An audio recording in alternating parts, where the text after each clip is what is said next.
Coba deh bayangkan skenario ini. Jutaan anak di seluruh dunia berangkat ke sekolah setiap hari. Tapi mereka sama sekali nggak belajar apa-apa. Ini bukan cuma cerita loh, ini krisis global yang nyata dan mendesak. Nah, kali ini kita akan coba bedah masalah ini lebih dalam dan melihat sebuah cetak biru yang siapa tahu bisa jadi solusinya. Oke, kita langsung saja lihat data yang jujur, benar-benar bikin kaget. Lihat angka-angka ini. Malawi, India, Ghana. Ini adalah presentasi siswa kelas 2 loh, yang setelah 2 tahun sekolah, bahkan nggak bisa baca satu kata pun. Coba bayangkan frustrasinya. Setiap hari datang ke kelas, tapi kunci paling dasar untuk membuka dunia pengetahuan sama sekali nggak dikuasai. Dan ini bukan masalah di satu dua negara aja ya. Skalanya itu raksasa. Bank Dunia bahkan punya istilah khusus untuk ini. Kemiskinan belajar. Dan angkanya gila 53%. 53% anak-anak di negara berpenghasilan rendah dan menengah terjebak dalam kondisi ini.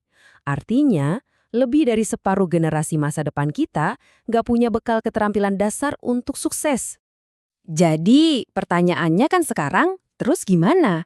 Kalau situasinya sudah separah ini, apa yang sebetulnya bisa kita lakukan? Apa ada jalan keluarnya? Nah, ternyata ada satu jawaban yang dianggap sangat menjanjikan. Namanya pedagogi terstruktur. Oke, jadi apa sih sebenarnya pedagogi terstruktur itu? Dan kenapa banyak banget ahli pendidikan yang optimis sama konsep ini? Yuk kita lihat bareng-barang. Gampangnya gini. Pedagogi terstruktur itu sebuah pendekatan yang terkoordinasi dan terpadu. Ini bukan cuma satu hal, tapi semacam paket komplit. Isinya apa aja? Ada rencana pelajaran yang super jelas buat guru, materi buat siswa, pelatihan yang pas, plus dukungan terus-menerus. Jadi semuanya itu dirancang untuk saling mendukung, bukan jalan sendiri-sendiri. Walaupun namanya kedengeran modern banget ya, pedagogi terstruktur, tapi idenya sendiri itu ternyata udah tua banget. Serius. Konsep ini punya sejarah panjang. Jejaknya bisa kita lihat dari gereja ortodoks Ethiopia berabad-abad yang lalu, sampai ke McGuffey Readers di Amerika, bahkan metode Montessori yang mungkin lebih kita kenal. Jadi ini bukan ide kemarin sore, tapi sesuatu yang udah diuji coba dan diperbaiki dari generasi ke generasi. Terus, wujud nyatanya di kelas kayak gimana? Nah, ini contohnya. Ini dari program Funda One Day di Afrika Selatan. Lihat deh, panduan buat gurunya jelas banget kan? Langkah-langkahnya diurai satu persatu. Simple. Tujuannya tuh bukan buat ngekang guru, justru sebaliknya.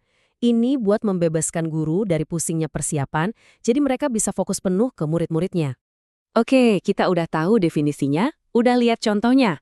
Sekarang pertanyaan paling penting, emangnya ini beneran berhasil? Apa ada buktinya?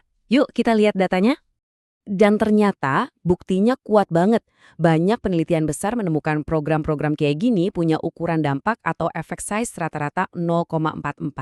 Mungkin angka ini kedengarannya abstrak ya, tapi gini deh. Di dunia riset pendidikan, nyari intervensi yang konsisten berhasil itu susahnya minta ampun. Angka 0,44 itu ibaratnya kayak dapat home run di bisbol. Hasilnya gede dan signifikan banget. Eits, tapi ada tapinya. Kita juga harus hati-hati. Ukuran dampak yang besar ini kadang bisa sedikit menipu kalau titik awalnya itu rendah banget. Paham kan? Jadi, yang paling penting itu bukan cuma angkanya bagus di statistik. Tujuannya adalah gimana caranya anak-anak ini bisa belajar dengan bermakna di dunia nyata. Oke, jadi gimana caranya kita merancang program ini supaya sukses di lapangan bukan cuma bagus di atas kertas? Nah, ini ada beberapa prinsip desain yang penting banget. Prinsip pertama kedengerannya agak aneh. Lakukan lebih banyak dengan melakukan lebih sedikit. Maksudnya apa coba? Intinya cuma satu, penyederhanaan. Kuncinya adalah gimana caranya kita mengurangi kerumitan dalam mengajar supaya gurunya itu beneran mau dan bisa pakai programnya tiap hari. Coba lihat perbandingan ini. Di satu sisi bayangin seorang guru yang dikasih tumpukan buku. Panduan guru, manual penilaian, buku cerita, buku teks. Pusing kan? Nah di sisi lain semua itu dilebur jadi satu panduan yang ringkas, menarik, dan gampang diikuti. Sekarang coba deh posisikan diri Anda sebagai guru.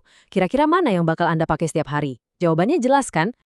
Prinsip kunci berikutnya adalah rancang uji coba untuk skala besar. Maksudnya apa? Jangan uji coba program di kondisi yang sempurna, kayak di laboratorium. Nggak realistis. Sebaliknya, dari awal, tes programnya itu di kondisi lapangan yang sebenarnya, yang penuh tantangan, penuh keterbatasan. Kenapa? Ya karena disitulah program ini nanti akan hidup. Nah, prinsip yang satu ini mungkin yang paling penting, karena ini soal pola pikir, yaitu bersiaplah untuk salah. Maksudnya, jangan harap programnya langsung sempurna. Justru, program yang paling bagus itu adalah program yang dirancang untuk terus belajar dari kesalahan, terus beradaptasi, dan terus jadi lebih baik. Kuncinya itu perbaikan tiada henti. Oke, jadi kalau kita rangkum, ada 4 kunci desain yang efektif. Pertama, buat sesederhana mungkin untuk guru. Kedua, manfaatkan struktur yang udah ada di pemerintahan, jangan bikin baru. Ketiga, sesuaikan dengan kebijakan yang berlaku. Dan keempat, yang paling penting, siapkan sistem untuk terus belajar dan beradaptasi. Tapi tentu saja pendekatan ini bukan tanpa kritik. Penting banget untuk kita lihat secara seimbang dan sadar kalau ini bukan semacam peluru ajaib yang bisa menyelesaikan semua masalah pendidikan dalam sekejap. Ada beberapa kritik yang sering banget muncul. Pertama, ada yang khawatir kalau panduan yang terlalu detail ini malah bikin guru jadi kayak robot, menurunkan keterampilan mereka dan menghilangkan otonomi. Kedua, ada yang bilang ini terlalu fokus ke guru, muridnya jadi kurang aktif menemukan sendiri. Dan yang paling berat, ada juga yang menganggap ini pendekatan neokolonial, karena seolah-olah memaksakan metode dari luar. Nah, soal otonomi guru tadi, ada data yang menarik banget nih. Sebuah riset mengamati apa yang terjadi waktu guru memodifikasi rencana pelajaran yang sudah terstruktur. Hasilnya, ternyata 59% perubahan yang mereka buat malah bikin pelajarannya jadi lebih jelek. Cuma 26% yang bikin jadi lebih baik. Ini jadi bahan pemikiran kan? Jadi penting banget untuk kita luruskan. Tujuannya ini bukan anti guru atau mau membatasi kreativitas. Sama sekali bukan. Justru sebaliknya, ini seperti menyediakan perancah atau fondasi yang kokoh. Tujuannya untuk membangun keterampilan dan rasa percaya diri guru. Dengan begitu, energi mereka nggak habis buat mikirin administrasi, tapi bisa fokus penuh ke hal yang paling penting, yaitu murid-muridnya. Nah, setelah kita membahas semuanya, kita kembali lagi ke pertanyaan awal yang besar. Mungkinkah dengan menyederhanakan cara kita mengajar, kita justru bisa membuka kunci potensi belajar bagi jutaan anak di seluruh dunia?